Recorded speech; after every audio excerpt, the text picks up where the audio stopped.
Okay, I think we can start now. Okay, so for this integration exercise, we'll look at we'll actually separate them into two parts because the questions are quite long. So I think we'll actually take like 2 sessions to look at the questions. Okay, so today we'll actually look at the first half of the questions first. Okay, so for the first question, okay, we have used integration by parts to show that when we integrate ln x, we get this result. So for this one, is quite this one appears quite a lot in the example. So in fact, how do we actually use the by part is that we have u and dv to decide. So for this one, for u, usually we'll take the one that is easier to differentiate. So in this case, it's a ln x. So for that, we'll actually take the u is equals to ln x. So for dv, because ln x is multiplied by 1 in this case, so we will take the dv as a 1. So for u, we differentiate to get the du, and for dv, we integrate, okay, to get the x. So after that, when we actually want to integrate u dv, so the result is uv minus integrate v du. Okay, so in this case, the uv is we have x times ln x. And then for the u dv, the v du is we have got v is x, and then du is 1 over x. So when we multiply these two together, we just get a 1 from there. So basically, we are just integrating a 1. So that's why we get x in the result. So from there, we have already proven. Okay, this is the result. Okay, and for the next part, okay, next part is we need to find two different integrals. First one, okay, ln x squared. So the squared is squaring the ln x, not just for the x, okay, it's ln x times another ln x. So that's why we get a ln x in the bracket square. So that's different, okay. So for that one, we need to use, okay, in this case, by parts again. So how do we actually use by parts in this case is for the u and the dv, we will actually split the ln x, the square. So actually split the square. So one ln x will be our u, another ln x will be our dv. So what is the reason that the first part of the question asks us to do integration of ln x is because we are going to use that result, okay, in the later part. So okay, for u and dv, we already know how to differentiate ln x. So differentiate ln x, we get du is equals to 1 over x. Okay, this one we already know how to differentiate. For the dv, okay, we have ln x as well. And from the previous part, we already know how to integrate this ln x. Okay, so we know that integrating ln x gives us x ln x minus x. Okay, so this is what we get for our v.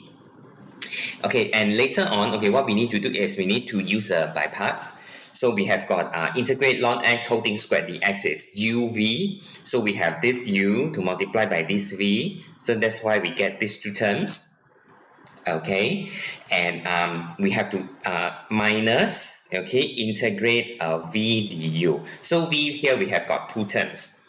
Okay, so we have to multiply by 1 over x here. So when we multiply by 1 over x, we get ln x plus a 1. So because for this one, right, we need to be careful because there's a negative here, and then for this one it is also a negative. So when we actually split the two integrals, okay, the ln x and the 1 has the positive term and ln x has a negative term. So for this case, just be a little bit more careful on the plus and minus sign. Okay, so again, okay, we need to integrate something else where we have for ln x. Okay, so in this case, we need to integrate ln x again. So we know what is the result, which is x ln x minus x. And just be careful of the negative, okay, which is before this integral. And for the 1, okay, when we integrate, we get an x up.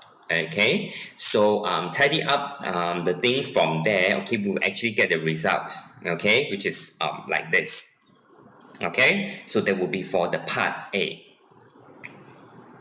Okay, for part B. Part B is rather quite a complicated integral. Okay, so for that one, okay, what we need to do is by ref for this one, we need to use substitution. Okay, so when we actually use the substitution, in this case, we will let the u to be ln x because we want to simplify because it's a ln of the ln x. So might as well we just simplify a little bit by letting the expression inside the ln, which is ln x itself, to be the u. So we have u is equals to ln x. So because this is substitution, so we have to differentiate the u lah. So when we differentiate the u, we get du is 1 over x dx.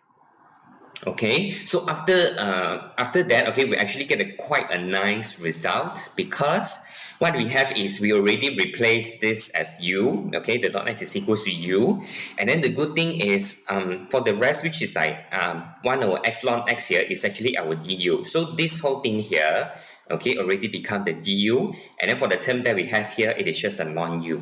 So we know that how do we integrate a ln u. Okay, so from there we know, okay, what is the result. So ln u is just u ln u minus u. That is what we have already earlier on.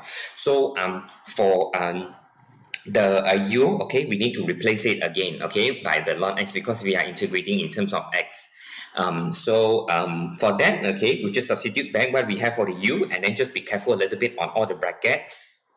Okay, we need to clearly indicate is ln x, one thing, multiplied by ln x, okay, another term. So we have also like minus ln x plus c. Okay, so from there we actually integrated, okay, for this. All right, so that is for the first question. Okay, we will look at the second question. So for the second question, the first part is we need to integrate this e power x over 1 plus e power x. Okay, so for this one, okay, when we have fractions, okay, so usually what we have for the fractions is that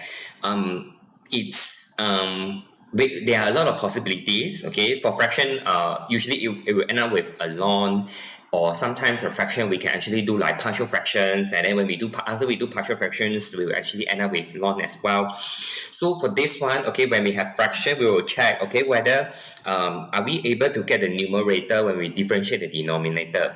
Okay, so in this case, our denominator is 1 plus e power x. So when we differentiate the 1 plus e power x, we will only get the e power x. So for this one, we know that when we integrate this one, we will get the ln of the denominator. So just recall that this is the form of, we have got f prime x over fx. So when we integrate this kind of the expression, we will actually get ln of fx. Okay, so basically integrating this will give us ln of denominator, which is 1 plus e power x. Like most of the time, remember when we integrate and get something which is in terms of ln, please include the modulus. Okay, so although like a lot of times the modulus is not really that important, okay, in our syllabus, but it's a standard way that we actually integrate this thing, and we actually have a modulus to it.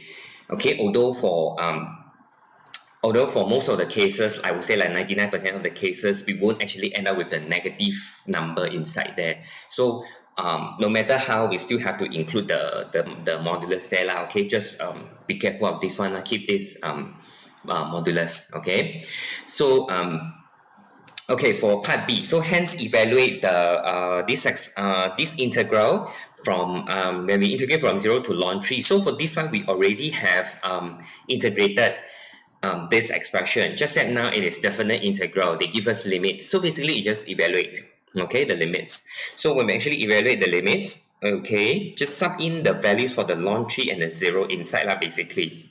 Okay, and when we actually substitute the ln 3, we will get e power ln 3. So for this one, e power ln something, okay, it's just that something. So e power ln 3 in this case is just a 3 from there lah. So for 0, we have e power 0 is a 1. So for that one, it's quite easy to deal with. Okay, so from here we actually get a ln 4 minus ln 2, which is just ln of 4 over 2. Okay, because ln minus ln means we can actually divide, okay, the 4 with the 2. Okay, so that would be for part B.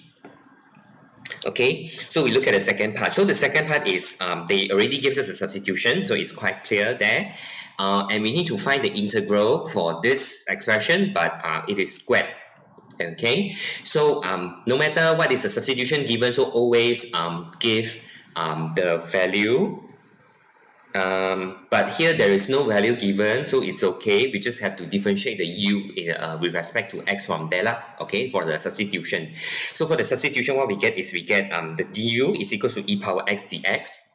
Okay, and now is for us to try to substitute all the terms in x, okay, in the integral to become all the u's. Okay, so okay, if we look at the integral, so we have got okay, for that one we can actually look at it in this way. So for the integral, we will actually have e power x, because it's a squared, right? So we have e power x times e power x over 1 plus e power x squared dx. Okay, so first thing, we already know what is our du, right? Our du is e power x dx. So one of our e power dx, okay, already become the du. Okay, denominator, nothing much, it will become u squared because inside the bracket is our u. Okay, and we still have another e power x here. So e power x is u minus 1, okay, after we rearrange the substitution a little bit. So this is why we will actually end up with u minus 1 over u squared. Okay, so for this one, because we see we have got two terms in the numerator and only one single term in the denominator, so this is when we can actually separate the terms. So when we separate the terms, okay, we have got u over u squared, which will actually end up with 1 over u. For another term is negative 1 over u squared. Okay, so when we actually integrate the 1 over u, okay, we know it's a ln modulus u. And for this one, okay, negative 1 over u squared is by using the usual integration rule. Okay, the very first kind of the integration rule is like we integrate powers of x. Okay, so this one we actually get 1 over u. Okay, so not always like the thing that is like 1 over something, we will actually end up with a ln of u squared. So this is totally wrong. Okay, we can only do this when, for this case, if the power of the variable in the denominator is a 1. Okay, this is not power 1, this is squared, so we cannot use the ln rule for that. Okay, so this one is very, sometimes it's very easy to just fall into the mistake. Okay, so for this one we have to be careful. So okay, after that is about substitute the values, substitute the integration by the given relationship earlier. So we have got u is 1 plus e power x. We just substitute back, okay, into the integral. And that is what we get for the part A. Okay, so let's look at part B. Part B is about solid, volume of the solid generated with this function between this x value rotated 2 pi, okay, about the x-axis. So we know that when we actually want to find the volume is to integrate pi y squared. Okay, so if we look at this one, so this is to integrate pi y squared dx, okay, and then our y is this thing. Okay, so from there what we get is we already know what is the result of integrating this one from the part A. Just quote the result, okay, after we integrate. So now the difference is just we need to substitute the ln 3 and negative ln 3 in, okay, into the integral. So basically just have to calculate that carefully. Okay, so for okay, let's say for this one we have got e power ln 3. So e power ln 3 is 3, okay, like what we have done earlier. So what about for when we have a negative? So if we have a negative power, which is like e to the power of negative ln 3. Remember, when it's a power, we can actually move it down. So this one is just 1 over e power ln 3. Okay, so this one we will actually end up with 1 over 3 because again, e power ln 3 is a 3. Okay, so from there, this value here will actually gives us a 1 over 3, which will actually end up with 4 over 3 from there. Okay, so after that is about working with the numbers. Fractions, very easy to deal with, and we just deal with the ln separately. So we have got ln 4 minus ln 4 over 3. Remember, minus is a divide, right? So this one will actually end up with ln of 4 divided by 4 over 3, which will give us a nice ln 3 from there.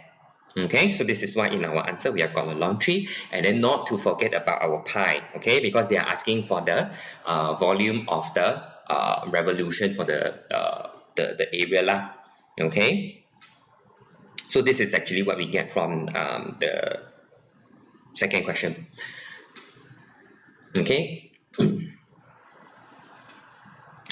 Okay, so let's look at the next one. So first part, okay, is actually more like a trivial question. So prove that cosecant 2x minus cotangent 2x is equivalent to tangent x, and hence find an exact value for tangent 308 pi. Okay, so it's to prove. Okay, so usually the identity given is we need to prove from the left to the right lah. So this is the purpose that they actually do this arrangement. Okay, so in the left hand side we actually see that we have got all the 2x for the angle, but it will actually end up with tangent x. So in this case we already know we are going to use the double angle formula. Okay, so when we have cosecant and cotangent, we know that the cosecant is 1 over sine. In this case the angle is 2x. And for the cotangent, the angle is 2x lah. So cotangent is cos over sine. So the good news here is we have got two same denominator. We can combine them together. So when we combine them together, the denominator is just sine 2x. So sine 2x is a 2 sine x cos x. Okay, it's very nice. Numerator, it's 1 minus cos 2x. So we can use the identity for the cos 2x again. So cos 2x related to the sine, that one is 1 minus 2 sine squared x. So because this one is 1 minus, right? 1 minus cos. So 1 minus cos 2x is just 2 sine squared x. Okay, very easy. So we can actually cancel off the 2 and cancel off one of the sine from here. Then we only have sine over cos, which is a tangent. Okay, so this is how we prove this identity. And of course, we also have to prove, okay, to find the value for 3 over 8 pi, okay, tangent 3 over 8 pi. So basically, is to substitute the value into the x, okay, 3 over 8 pi. So now we have the right hand side. We want to find the value for the right hand side, where we sub in x equals to 3 over 8 pi. It's the same as the value from the left hand side, okay. So when we sub in the 3 over 8 pi into the 2x, we get 3 over 4 pi. Okay, so again, what do we have for cosec and cot is 1 over sine. So for this first term here, we have 1 over sine, 3 over 4 pi.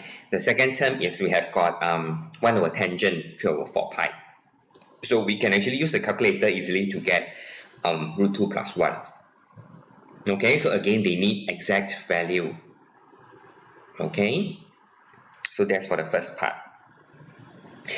And for the second part is to find the exact value for this integral, okay, cosecant 2x minus cotangent 2x, the whole thing squared.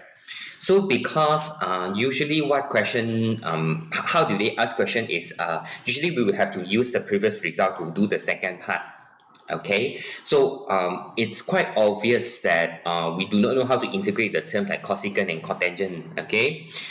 So we just have to use the identity. So they already asked us to prove this thing is equal to tangent. So basically we are only integrating a tangent squared.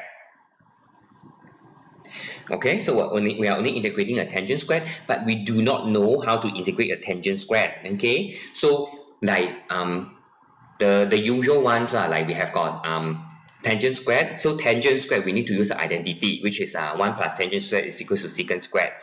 For sine squared and cos squared, always use a double angle.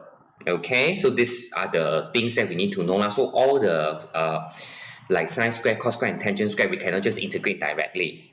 Okay, so for this one, okay, tangent squared is secant squared x minus 1. So good news is we know how to integrate secant squared. So integrating secant squared gives us a tangent. So no need to say about this one. This one, after we integrate, we get an x. So again, we need to evaluate this tangent x minus x at the value for which is 3 over 8 pi and 1 over 4 pi. So this is why in the first part they asked us to find that value, because we know what is the value for tangent 3 over 8 pi. So by using the previous result, and for the rest we already know all the values. Okay, so tangent 1 over 4 pi is just a 1. So we already know all the values from there.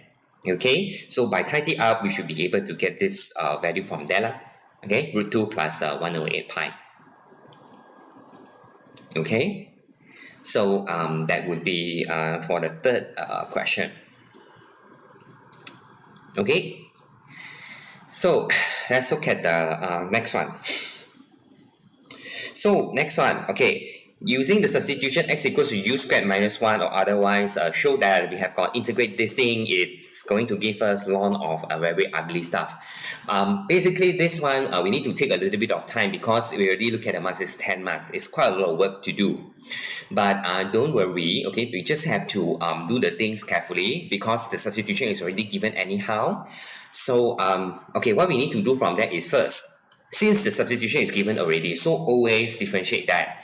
Okay, so we can actually find in terms of like dx du or du dx doesn't matter, but seems for this one it is easier for us to do dx du. Okay, so in this case dx du is equal to 2u, which will gives us dx is equal to 2u du. Okay, so that's one thing, and we just have to try to substitute all the x in the integral to become u. Okay, so given this is the earlier result, this is the earlier relationship between x and u, and this is when x is the subject, so it might be helpful if you actually express u as a subject. So the u is the root of x plus 1. Okay, so here we have the integral, okay, which is 1 over 2x times root of x plus 1. Okay, so just substitute that slowly. Okay, so we have dx is 2u du, so the 2u du is here. Okay, so for the rest, like we have got x, so the x we already know is u squared minus 1, okay, from the given result earlier. And we also have root of x plus 1, so root of x plus 1 is our u. Okay, so this is what we get from there. So good news is we can actually cancel off the 2u, okay, from both numerator and denominator, and it will actually gives us 1 over u squared minus 1. Okay, so again, 1 over u squared minus 1, when we integrate, it is not ln of u squared minus 1 over, let's say, 2u or something like that. No, we will only get the ln when we have a linear. Okay, this is not a linear, this is a quadratic. And in fact, this quadratic can be factorized. If we have the denominator, that can be factorized, and then the numerator is a constant, we can always do the partial fraction. Okay, so for that one, we know that u squared plus 1 can be written as u plus 1, u minus 1. So we do the partial fraction. Okay, so this is a partial fraction that we get. So this is why the 10 marks is there. We are supposed to show the working for the partial fraction. But I guess the partial fraction we should be able to do lah. Okay, so you do your working, showing them clearly on how do we get this partial fraction. Okay, so with that, okay, we will actually get the partial fraction. Okay, this is the partial fraction that we get. Okay, now, so when we actually integrate, like, okay, the 1 over 2 is the constant, so we just keep it there. So we only look at 1 over u plus 1. So integrate a u plus 1 is a ln of the u plus 1 with a modulus. Okay, this one no issue. And for the second term here, we have got half u minus 1. So for that one, it's ln of u minus 1. Okay, no issue. So from there, okay, we can actually first combine the two ln terms first because they are both 1 over 2. So we can factorize out the 1 over 2. Then we only have ln of u minus 1 minus ln of u plus 1. So ln minus ln means we can divide. Okay, so that's why we'll actually get like u minus 1, u plus 1 as a single ln term. Okay, so if you actually look at the showing, okay, that is needed in the question again, there is no constant outside. So that is when, okay, we actually move this half, okay, to become the square root, okay, here. So this is why we have got the power half here. That's why we have a huge square root out there. Okay, so of course in our expression there is no extra constant there. Okay, you can see there is no extra constant there. So where does this constant go? So this constant actually comes here already. It became an A, okay, in our question. So with that, okay, how do you actually establish that? Is because this one is already the whole square root right here. Because of this half here is already the whole square root there. So how do we actually suddenly have this A appear? Is that we just have to write our C differently. Okay, because C is just a constant. It can be written in many forms. So we do not know what is a constant, okay, until we are given the value for the x and y, and we just evaluate from there, okay. So C is again a constant, which we can write it in any form. We do not know what is that number until we evaluate that. So to make it easier, we write the C as a ln A, because again ln A is also constant. Because A is a constant, ln A is also a constant. So when C becomes ln A, because we have got ln something plus ln something, we can actually multiply them together. Okay, so this is when we can actually get the ln of, in the bracket, A times the square root of the whole chunk of thing. Okay, so also remember, because we have been working with the u, right? Make sure we substitute this root of x plus 1 back into the u again. Okay, so that is we actually have this questions. Okay, so that would be for the question 4. Okay, let's look at another one, question 5. So okay, so for this question 5, we have got sine over 1 plus sine x. We need to show that it is equals to secant tangent minus secant squared plus 1. So for this, okay, since we already have one term here, which is 1 plus sine x, okay, in the denominator. So how does it suddenly become like so many terms? There is, we have to multiply this, okay, with some expression, such that the 1 plus sine x will become only a single term, because with the 1 plus sine x in the denominator, we cannot just simply separate them, okay, unless we multiply that with 1 minus sine x for both numerator and denominator. Okay, so why do we need to do this is because once we multiply the 1 plus sine x with 1 minus sine x, we will end up with a 1 minus sine square x. Okay, and for the numerator, we just have to do accordingly lah. Okay, so from there, okay, the 1 minus sine squared x will give us a cos squared x. So this is when we can actually separate them, because if 1 plus sine, we cannot separate the terms. When we have only one term in the denominator, so that is the time when we can actually separate the terms like that. Okay, so for the first term here, so this is like we have sine over cos squared. Okay, so one of the cos that goes with the sine will become tangent. Okay, another cos, which is like 1 over cos, will become secant. And for the second term, the tangent squared here is obtained from sine squared over cos squared. Okay, but this is not enough yet. We still have to use the 1 plus tangent squared is x is equals to secant squared x. Okay, so just be careful of the negative there. So from there, we actually get this. Okay, negative secant squared x plus 1. Okay. So for the second part from there, is to show that we have got 0 to 1 over 4 pi. Okay, integrating this is equals to the result. So they already asked us to prove the identity. So we just use the identity, because the identity that we have already proven it's easier to integrate.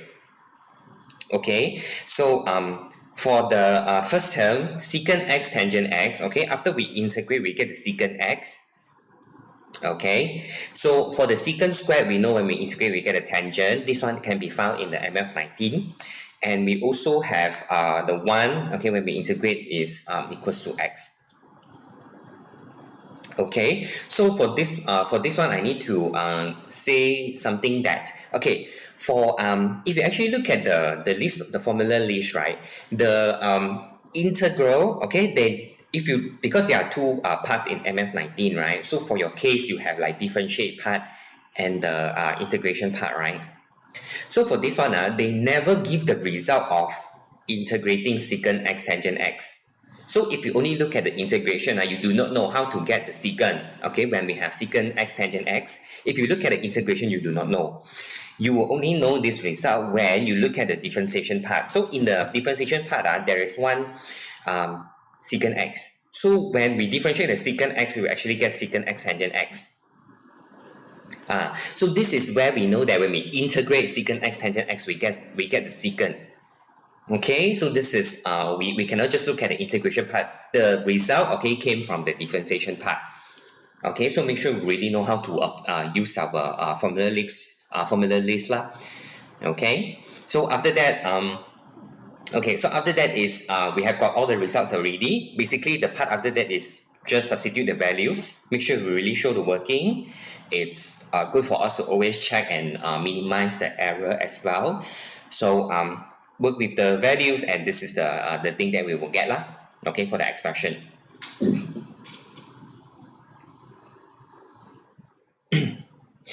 Okay. So that is for question 5. Okay, I think we can actually look at another question, okay, for today. The rest we'll actually look at them tomorrow. Right, next one. Okay, so for this question, it looks a little bit ugly, okay, but it's actually not difficult to do. Okay, let us look at that. So first, okay, use the substitution u is equals to 1 over x. Okay, find this integral. So basically, substitution is already given. Okay, it is not difficult to proceed from there already. So when we have u is equals to 1 over x, okay, we always differentiate that law. So in this case, we can find the du dx. The du dx is a negative 1 over x squared dx. Okay, so the next thing is we need to substitute the u is equals to 1 over x and du, okay, inside the integral. So in our integral, we already have the 1 over x here is a u, so that's why we get a sine u from here. And the rest is we have got x squared dx, okay, so this is what we have for the du. And there's no negative, right? So we have to move the negative over. So this is why we have a negative here. So this is to integrate, okay, negative sine u du. So integrating negative sine u du gives us a nice cos u law. Okay, so cos u plus c, and the u we need to substitute back for the 1 over x. So this is why we get cos of 1 over x. Okay. And part 2, okay, evaluate this integral. So we already know the result. Okay, now they give us different limits for the two integrals there. So just substitute in, and actually we see what is the value from there. Okay, so when we actually substitute the values, okay, for the first one, 1 over pi and 1 over 2 pi, calculate the values carefully, we will actually get negative 2 for the first one. Okay, so likewise for the second one, the values are 1 over 2 pi and 1 over 3 pi, so just substitute them accordingly. Okay, and evaluate them carefully, and we will actually get a value which is a 2 from there. Okay, now if you look at the last part, okay, show that when n is a positive integer, so the integral, okay, which has this form, okay, takes one of the two values found in part 2, distinguishing between the two cases. So we will actually see that, okay, this, okay, thing here is very similar to what we have done, okay, in the earlier part. Okay, the difference is that the n is different, no? So for the first case that we have here, the n is a 1. Okay, and for this case here, the n is a 2. So when n is equals to 1, this one gives us a negative 2. When n is equals to 2, this one gives us a 2. Okay, so we'll actually see that is it really just negative 2 and 2? Because the question says for when we actually change the n, okay, it will only take one of the two values, which is what we have in part 1. It means as long as the n is a positive integer, the values that we have for this integral, by changing the n, it could be only 2 or negative 2. So we need to show that why do we have this case. Okay, so how do we show that is okay, so basically is to look at the situation where we substitute the values, which is like 1 over n pi and 1 over n plus 1 pi into that one. Okay, so what we have is we actually have cos n pi and minus cos n plus 1 pi. So in that case, what we have is that okay, if we look at the situation here, so when n is a positive integer, okay, the n pi and n plus 1 pi are just multiples of the pi. So what do we have for the value for the multiples of the pi? So we have, so if you look at the values like cos 0, cos pi, cos 2 pi, and cos 3 pi, they are just all the multiples of the pi. Okay, in fact here the n is positive integer, so we don't look at the cos 0. So cos pi will give us -1, cos 2 pi will give us a 1, cos 3 pi will give us -1 again. So we actually have the values of the cos n pi only takes -1, 1, -1, and so on. So due to this property, okay, so it's either we will actually end up, okay, for this one, okay, we have only two possible cases. We will only end up with -1 minus a 1, which is -2. This is one case. Another case, it could be 1 minus -1, which is equals to 2. Okay, so later the value will actually repeat again. So this is why we will only get -2 and 2. Okay, because of the values for the cos n pi and cos n plus 1 pi. It is not if it is not -1 and 1, it will be 1 and -1, okay, for the causes. So that's why we can only take the value which is -2 or 2 from there. Okay, so this explains why we only take like one of the value which is 2 or -2. We still have to distinguish between the cases. So we need to distinguish, okay, when are the values giving us the +2, when are the values are giving us -2. So this is when we look at the cases when, okay, say when we have n is equals to 1. Okay, so from what we have earlier on, when n is equals to 1, it gives us a -2. Okay, and when n is equals to 2, it gives us a +2. So if we expect that we actually continue from there, if when n is equals to 3, it gives us a -2. When n is equals to 4, the value gives us a 2. So what is the relationship between 1, 3, which gives us -2, and 2, 4, which the value gives us a 2? Okay, so this is about the parity of the n. So what do we mean by the parity? The parity is odd or even. So in this case, when we have the n, if n is an odd number, we will get -2.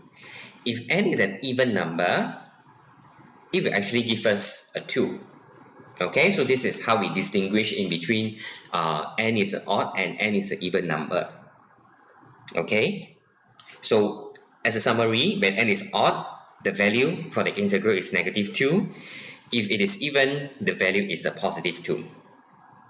Okay, so this is basically for this question number 6 here lah.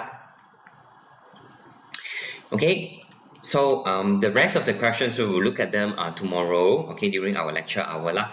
Okay, so that's it. Okay, I will see you in the next session.